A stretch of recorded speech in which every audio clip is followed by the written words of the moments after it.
welcome back to Access Anime. I'm Henshin Ikeda, and today I'm doing a walkthrough and review of Blast of Tempest Episode 8. Now, if you remember from last episode, we see Yoshino and Muharu actually at a bus depot trying to sleep, and then we're taken to a flashback. Now, within this flashback, we see Muharu's sister, and they're taken to a summer house. Now, supposedly this flashback had a lot to do with Yoshino getting his first kiss from his girlfriend, which is Muharu's sister. But that never happens, so that was kind of a sad flashback. But toward the end of the actual episode, we see Yoshino and Muharu leaving the bus depot and heading toward the mountain. But that's where we ended up last episode, and this is a new episode, so let's dive right in. And again, I'll keep my final thoughts on my rating at the end of the clip, so stay tuned, but let's dive right in. Now, we open up this scene with Seimin. Now, he's on a tree, and he can see everything. He's like, I guess he's trying to spy on the government, and he notices them. That's right, the government has their tanks coming in, they have everything. Now, again, Seimin had no idea that the government was this well informed about where the Kasarabi clan was at, or at least that mages existed in general, but they do, sadly, and again, the government's moving right in. But this doesn't really phase Seimin's general plan, so he's just kind of brushing this off in general. But again, they didn't expect the government to be this well up to date and informed on what was happening. But I digress, I'm sorry, moving on. Now we do see Yoshino and Muharu. They do notice the choppers that are in the air that are passing, so they also know the government is moving. So that was kind of interesting. And Hokage actually goes on to say a lot of different things, mostly about the normal weapons will not work on the barrier that the Kasarabi clan actually has. So all these tanks, the Navy battleships, and the choppers, they're just wasting their ammunition for nothing. So that's actually the sad truth about that. Now we also find out, now apparently she wants Yoshino and Muharu to take 10 talisman with them, and I thought Yoshino gave all the talismans up to Mrs. Yamamoto, but that's just me. But apparently he does have 10 talisman because we see them equipping them on. Now we do see Muharu, he's doing an interesting pose with his gun, the machine gun, if you remember correctly, that talisman. He's just leaning it against his head and he's trying to think. I love that pose. Great scene. Now we are taken to a different scene. Now, it's more or less, it's like you're watching the news channel and we see Miss Yamamoto, she's watching it, and apparently on this news network, which is part of their government, it's kind of like a military cover-up. This newscaster is telling everyone that apparently the military is doing a joint exercise, and it's probably the biggest they've had ever. So basically the government's covering up what they're doing to take out these mages. So that's very interesting. Now we also find out apparently at 1600 military time, that's when the government's going to start striking the Kasarabi clan where their barriers set up. Now we also find out you not only see their tanks, but they have Navy battleships and choppers, and exactly at 1600 they literally start firing, and to me it's beautiful to see this happening. But, you know, I know a lot of other anime series that have a little more variety of military use, but this is one of them. This is interesting. I'm interested to see where this is going to go. But again, this government, they are now attacking the mountain where the Kasarabi clan has their barrier set up. So again, that's very interesting. Moving on to the next scene, we actually see Seimin talking to Tetsume. That's right, we see Tetsume. He's back. Just thought I mentioned that. Now, Seimin actually tells Tetsume he's in charge of taking care of the countermeasures that the government's going to be pushing on them. So when the government attacks, he wants Tetsume to push back. So this is definitely interesting. I want to see where this is going to go. Now, he also entrusts Tetsume to continue the revival ritual, as well as to protect the tree at all cost. Now, I always thought the Kasarabi clan was a defensive clan, not offensive, so I'm interested to see what they're going to do to protect themselves against, the military. And I should also point out, Seimin did tell Tetsume they no longer need the camouflage, which is hiding the barrier. So now everyone can see where they're located at, even though they still have their barrier up, there's no more camouflage. Now that is probably the most stupidest move I've ever seen anyone make. I mean, why would you let the enemy know where you're at? Even though they have an idea, you can still make them look around for hours and get away with whatever you're doing, But again, stupid move in my opinion. But moving on. Now we're taken to a different scene. We see Yoshino and Muharu, and they're heading toward what appears to be the Tree of Exodus. So they're listening to Hokage, and they're going to go straight to the Tree of Exodus. Now they go through the barrier, and their talismans obviously break right away. So this is one hell of a barrier. So they already used 2 of their talismans up. Just thought I'd mention that. Now we are taken to a WTF moment in a different scene. We see Yoshino and Muharu, they're past the actual barrier. They're inside, and they see a barrel on a rock. Like, it's on a hill, and you see a big rock, and you see this barrel. Like something from One Piece that Luffy was in. Kind of interesting.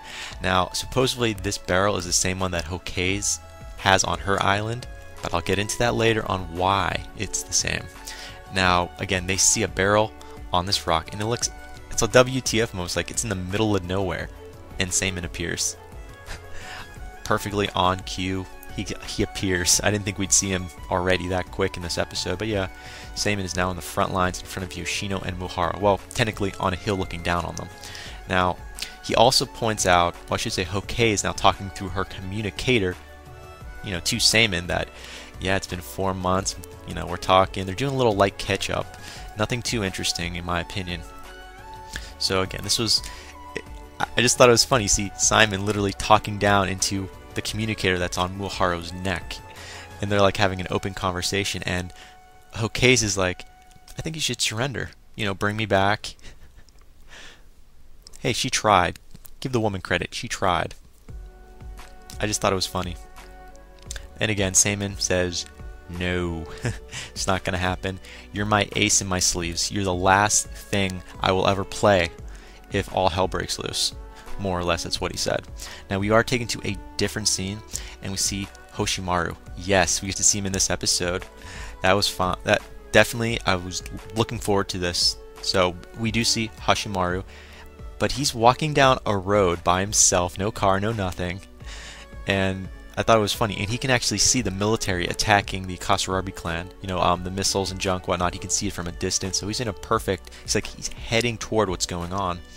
Now, this is a lot of information from his point of view, what the Tree of Exodus and the Tree of, both of the trees, what he believes. Now, while he's talking about what he believes in the trees and whatnot, you see, not Hokage, but Seimin telling both Muharu and Yoshino about what's really going on. And I love watching their reactions, but I apologize, I'm definitely digressing. I'm going back to Hoshimaru. Now, Hoshimaru, this is what he says, and I thought it was very, very interesting.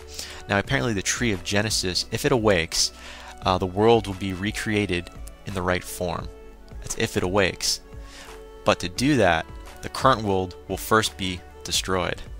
So that's what he believes what's going to happen, and that's kind of interesting. Now, he also goes on to say a lot of different things, like if the Tree of Exodus is revived first before the Tree of Genesis is awake, it could seriously damage the Tree of Genesis once more and put it back into a deep sleep.